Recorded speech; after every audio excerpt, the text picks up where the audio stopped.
And no disrespect to Matt Armstrong, I think he's doing amazing things. He's a great guy and all of that. Can't do that in a garage. There's just a few places in the world with the right equipment and only a few people in the world with the right training to be able to do that. Imagine paying $4 million for a car. Not a house, not a private jet charter, a single automobile. You sign the papers, you take delivery, and every time you walk past it in your garage, you feel a quiet certainty that this machine is in a category entirely its own. Built by hand, engineered beyond comparison, untouchable by anything ordinary.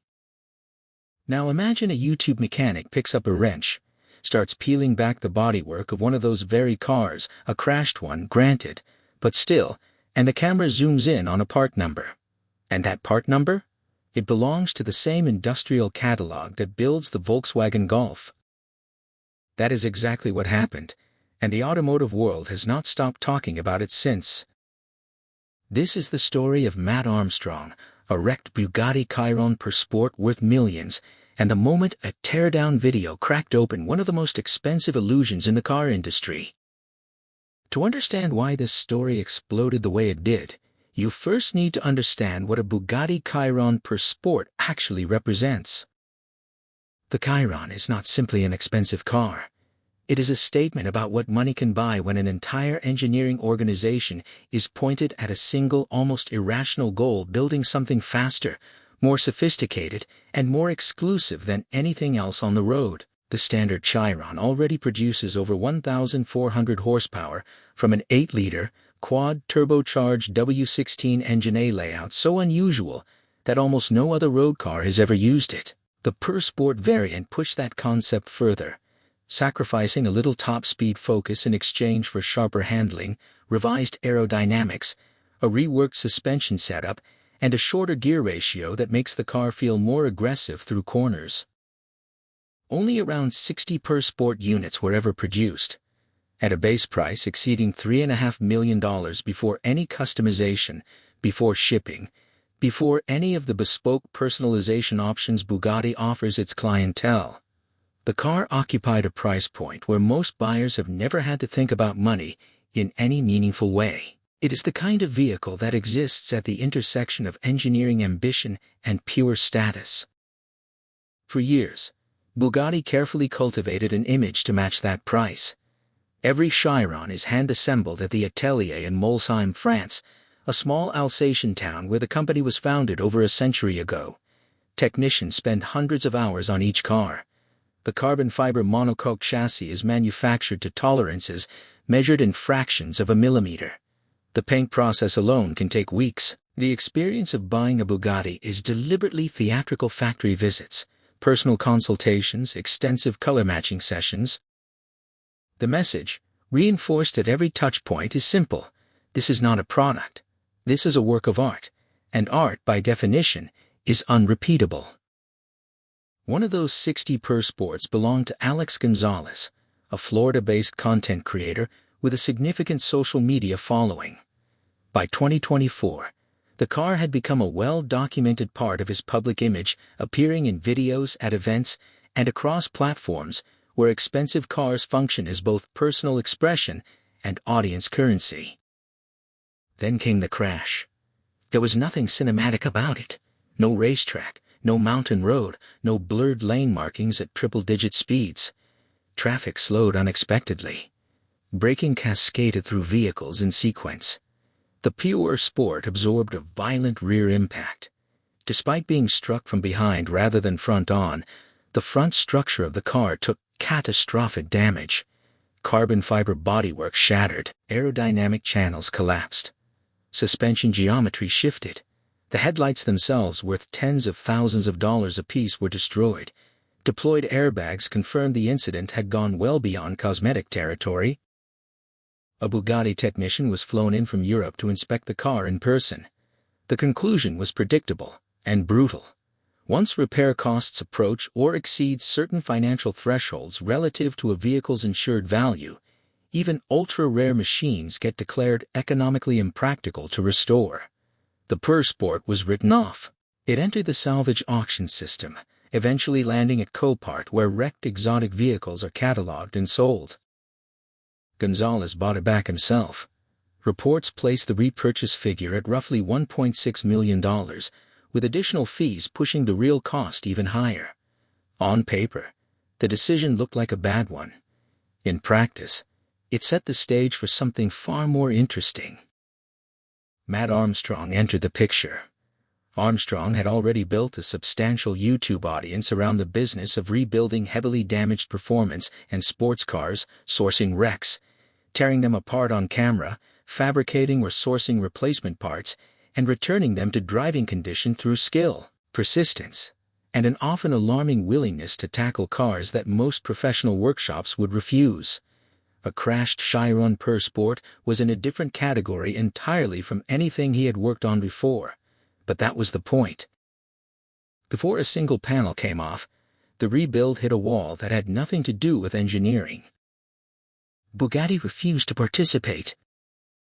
The company declined to supply official replacement parts through its normal dealer and distribution channels. For a car like the Chiron, that is not a minor inconvenience. It is a near-total shutdown of the conventional restoration pathway. Unlike a Ferrari or a Porsche, both complex exclusive cars with at least some aftermarket infrastructure supporting them, the Bugatti exists within an almost completely closed supply ecosystem. Nearly every major component flows through channels tied directly to the vehicle's VIN. The car's identification status within Bugatti's internal systems had effectively been restricted following the salvage declaration, which meant authorized dealers could not freely process parts requests, perform standard servicing, or engage with the vehicle through normal factory-backed procedures.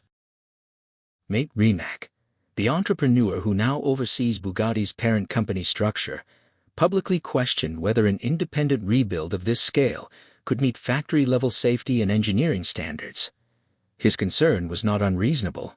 A Chiron Per Sport is capable of nearly 300 miles per hour. At those speeds, a monocoque chassis that is even fractionally out of specification could theoretically become dangerous in ways that are catastrophic rather than merely inconvenient.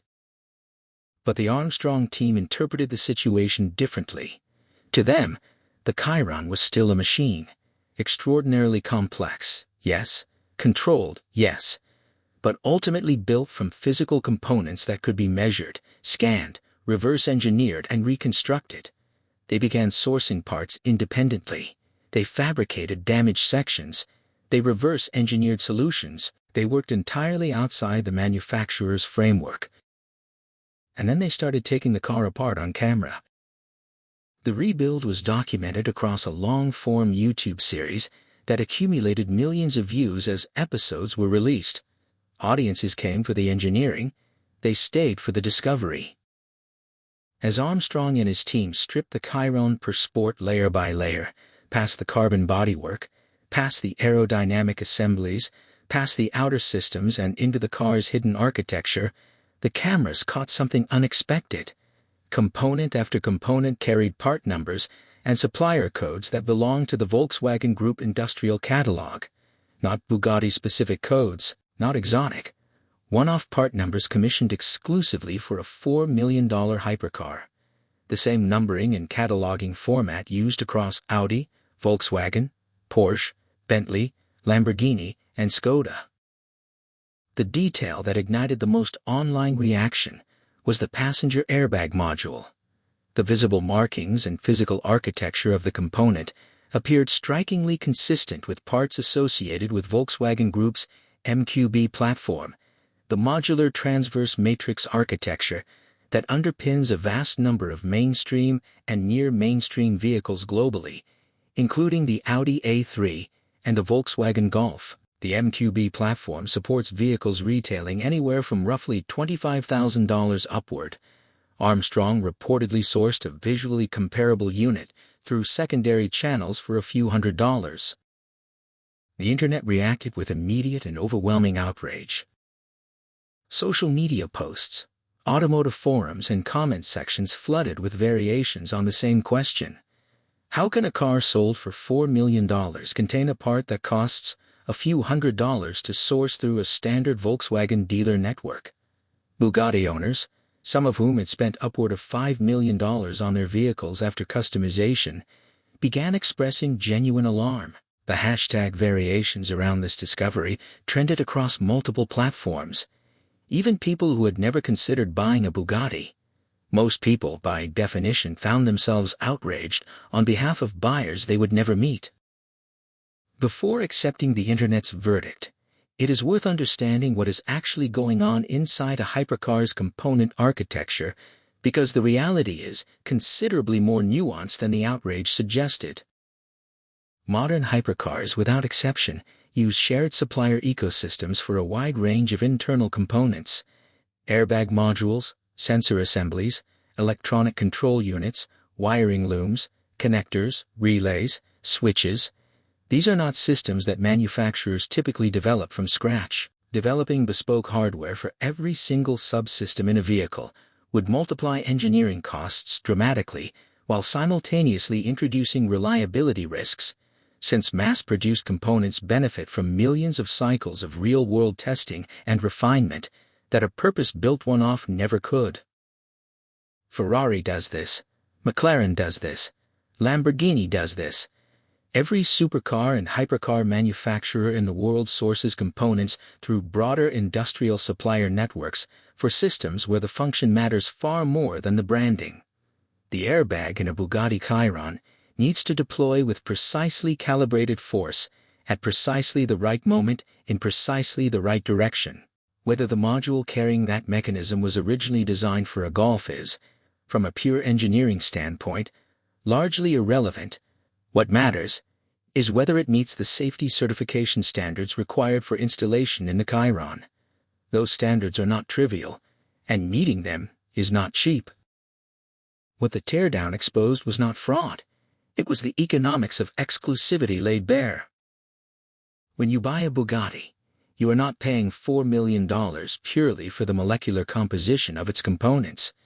You are paying for the engineering integration that makes those components work together in a machine capable of 290 miles per hour. You are paying for the decades of Volkswagen Group investment that funded the development of the W16 engine. You are paying for the hand labor in Molsheim.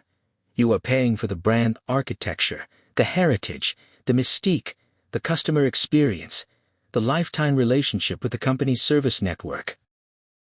You are also, to a significant extent, paying for the servicing ecosystem, and that is where the numbers become harder to defend.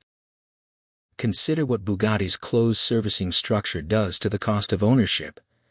Oil changes on the older Veyron have been widely documented at figures between $20,000 and $25,000, largely because accessing the drain plugs requires the removal of multiple underbody panels and the involvement of factory-trained technicians following proprietary procedures. Replacement tires can exceed $40,000 per set because Michelin engineers specific rubber compounds capable of surviving sustained operation above 250 miles per hour. Replacement headlight assemblies for the Chiron have circulated at costs between $25,000 and $35,000 each, more than the purchase price of an entire new mid-range sedan in most markets. But the Armstrong rebuild exposed something beyond the math. Once a Chiron enters salvage status and the manufacturer restricts its VIN, the entire official support structure effectively vanishes. The car still exists. It can still be driven in theory, but factory diagnostics, calibration systems, structural parts, and approved repair pathways become inaccessible outside authorized channels. The owner of a multi-million-dollar machine can find themselves unable to legally and officially service it, not because the engineering is impossible, but because access has been administratively restricted. The rebuild team encountered this repeatedly. Components initially assessed as catastrophically damaged, requiring astronomical replacement estimates, were later found after full disassembly and independent diagnostics to have failed due to damaged wiring, blown fuses, or faulty sensors. Not magical hypercar failures requiring mythological hypercar parts, mundane electrical issues that independent technicians could diagnose and address. The technical achievement of the Armstrong rebuild deserves to be stated clearly, separate from the controversy. The team employed aerospace-grade methodologies throughout. Damaged components were three-dimensionally scanned to generate accurate digital models. CNC machining translated those models into replacement parts with tolerances sufficient for high-performance automotive use. The carbon fiber monocoque, the structural heart of the entire vehicle, was physically separated to access heavily damaged internal assemblies, then precisely realigned and rejoined using titanium hardware and extensive geometric verification. Cooling systems destroyed in the crash were custom engineered to match original thermal performance specifications. Electronic control units and subsystems were calibrated to communicate correctly within the car's integrated digital architecture. And then, in what the rebuild series documented as its defining moment, the W16 engine fired. In a car that had been officially written off, in a car that its own manufacturer refused to support, in a car that critics had described as permanently finished, the engine ran, fuel delivery was functioning, compression was stable, the electronics were communicating, the car moved under its own power. Whether that car now meets Bugatti's factory safety certification standards is a separate question, and a genuinely important one. It probably does not, and any future owner would be wise to approach highway speeds with that caveat clearly in mind. The Armstrong team never claimed otherwise. What they demonstrated is that the boundary between manufacturer-only repair and independent reconstruction is not as absolute as the industry has traditionally asserted, even for a machine as deliberately exclusive as the Chiron Per Sport. The discomfort spreading through the Bugatti ownership community is understandable, and it operates on several levels simultaneously. At the most immediate level, there is the simple shock of discovering that components inside a $4 million car share industrial lineage with components inside a $40,000 family hatchback. Even if the engineering rationale is sound, the optics are legitimately jarring. Nobody paying that much money enjoys the mental image of a golf cart living inside their vehicle. At a deeper level, the rebuild raised